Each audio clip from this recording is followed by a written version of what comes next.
আসসালামু আলাইকুম। আমি মোহাম্মদ শাফকাত সাদিক, বর্তমানে পড়ছি চুয়েট সিভিলে। আজকে আমরা আর্কিটেকচার অ্যাডমিশন টেস্টের গাইডলাইন সম্পর্কে জানব।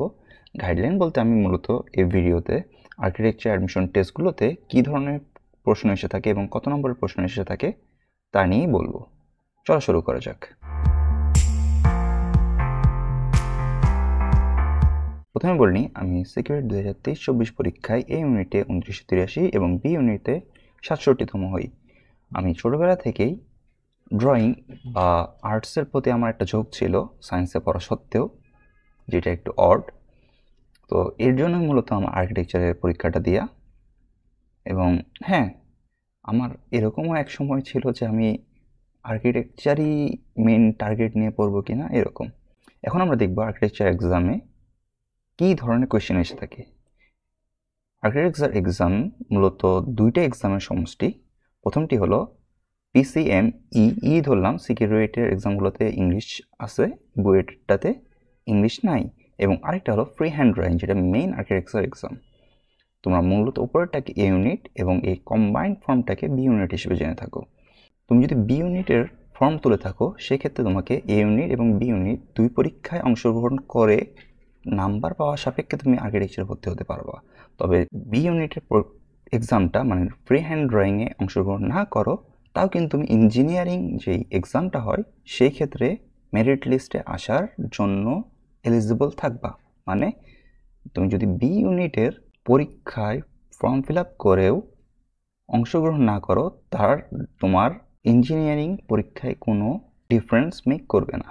তো যেহেতু আমরা যারা ইঞ্জিনিয়ারিং প্রিপারেশন নিয়ে থাকি তাদের অপশন তেমন বেশি না, তাই আর্কিটেকচার একটা সুইটেবল অল্টারনেটিভ থাকতে পারে।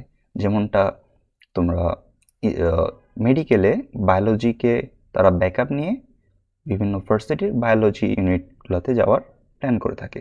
এখন কীরকম নাম্বারে পরীক্ষা হয়ে থাকে? পরীক্ষা বলতে মূলত আমরা বুয়েট এবং সিকিউরিট বুঝে থাকি। সিকিউরিটে গত বছরে পিসিএমএ নাম্বার ছিল 500 নম্বর, যেটা এমসিকিউ হয়েছিল, এবং 100 নম্বরের ফ্রি হ্যান্ড ড্রয়িং ছিল। এবং বুয়েট সবসময় মূল পরীক্ষায়, প্রিলির কথা বাদ দিয়ে আমি এটা মেন এক্সামের কথা বলতেছি, মেন এক্সামে 600 নম্বরের রিটেন এবং 400 নম্বরের ড্রয়িং বা আর্কিটেকচার এক্সামটা হয়ে থাকে। এবং কী কোয়েশ্চেন হয় এটা আমরা পরে আসছি। তো এখন দেখি যে আমাদের সিকিউরিট বর্তমানে ভেঙে চুয়েট, কুয়েট এবং রুয়েট একক পরীক্ষায় চলে গিয়েছে এবং তারা তাদের কোয়েশ্চেনের মার্কটাও চেঞ্জ করেছে। চুয়েট 500 এবং 200, 500 রিটেন এবং 200 আর্কিটেকচারাল ড্রয়িং বা ফ্রি হ্যান্ড ড্রয়িংয়ের জন্য রেখেছে। কুয়েট এটা 500 এবং 100 করেছে এবং রুয়েট এটা 350 এবং 100 করেছে। কুয়েটে সম্ভবত এমসিকিউ আর রুয়েটে তারা রিটেনের করেছে। বুয়েটে এক্সামে ইংলিশ নাই, কিন্তু বাকিগুলোতে ইংলিশ সম্ভবত ইনক্লুডেড। আমাদের সময় সিকিউরিটি ইনক্লুডেড ছিল, এই বছরটা আমার দেখার সুযোগ হয়নি। তো এই হলো মূলত কোথায় কীরকম নাম্বার এসে থাকে তার একটা ধারণা। এছাড়া অস্টে আর্কিটেকচার আছে, তাছাড়া খুলনা ইউনিভার্সিটিতে আর্কিটেকচার আছে, এছাড়া অনেক প্রাইভেটেও আর্কিটেকচার আছে। এখন আমরা দেখব কি কি রকম প্রশ্ন এসে থাকে, মানে কি কি আমাদের আঁকতে দিবে। ফার্স্ট অফ অল আসতে পারে কম্পোজিশন। কম্পোজিশন 2D হতে পারে, 3D হতে পারে।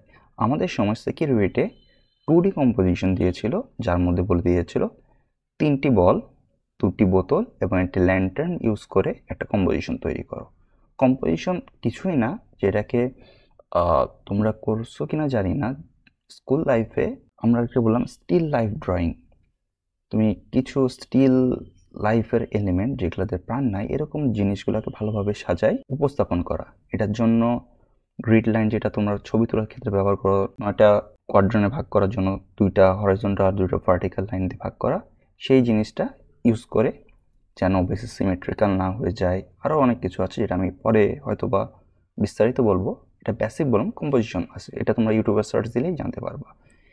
এরপরে এসে থাকে হিউম্যান ফিগার। হিউম্যান ফিগার মূলত বুয়েটে এসে থাকে, আমাদের সময় সিকিউরিটি আসেনি। তবে হিউম্যান ফিগার ড্রয়িং তোমরা দেখে যাইতে পারো, মাঝে মাঝে এসে থাকে।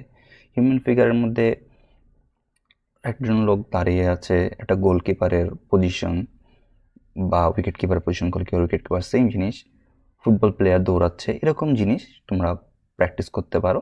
এরপরে আছে পার্সপেক্টিভ ড্রয়িং, 1 পয়েন্ট পার্সপেক্টিভ এবং 2 পয়েন্ট পার্সপেক্টিভ। পার্সপেক্টিভ ড্রয়িংয়ে তোমরা একটা জিনিসকে কী পজিশন থেকে দেখছো তার উপরে ভিত্তি করে তোমরা কেমন দেখবে তা আঁকা হয়। এরপর আরেক ধরনের কোয়েশ্চেন হলো পোস্টার, বুক কভার বা লোগো ডিজাইন। আমাদের সময় পোস্টারের ডিজাইন এসেছিল। পোস্টার ডিজাইনটা ছিল সম্ভবত ওয়াটার পলিউশন নিয়ে, যে ওয়াটার পলিউশন রোধের একটা পোস্টার ডিজাইন করো এবং ওয়াটার পলিউশন রোধে কী কী করা যায় এরকম 5টা পয়েন্ট দাও। তো ফার্স্ট পেজে আমরা পোস্টারটা এঁকেছিলাম এবং অপোজিট পেজে আমি দেখাবো এটা। অপোজিট পেজে আমি 5টা কারণ লিখেছিলাম। সো এখন কোয়েশ্চেন হতে পারে যে এটা কী দিয়ে লিখবো।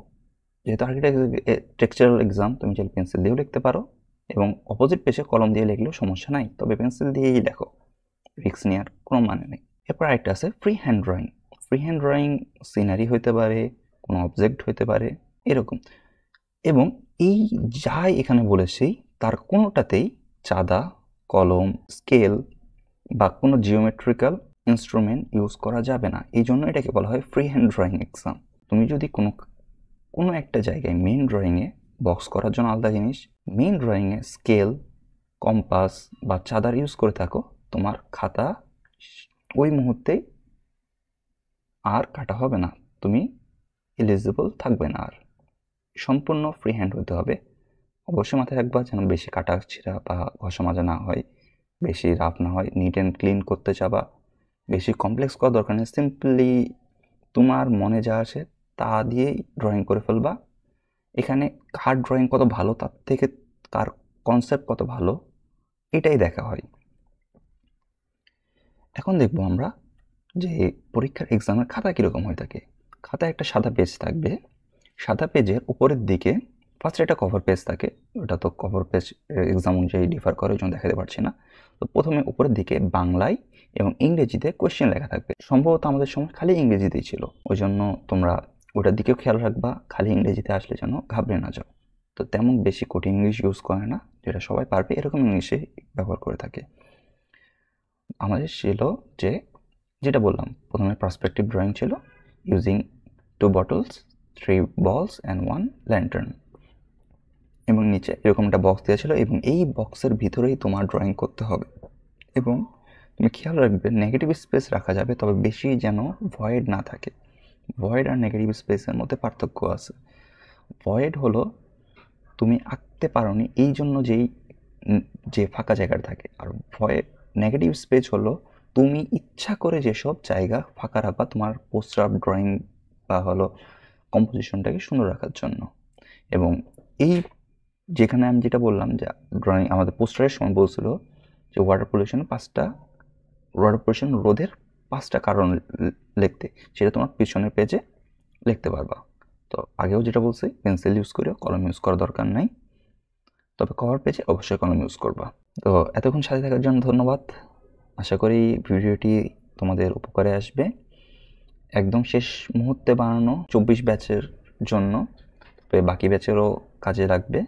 আর যে কোনো ধরনের সাহায্যের জন্য কমেন্ট বক্সে কমেন্ট করতে পারো বা ইমেল আমাকে পাঠাতে পারো। এবং সাথে থাকার জন্য ধন্যবাদ। আসসালামু আলাইকুম।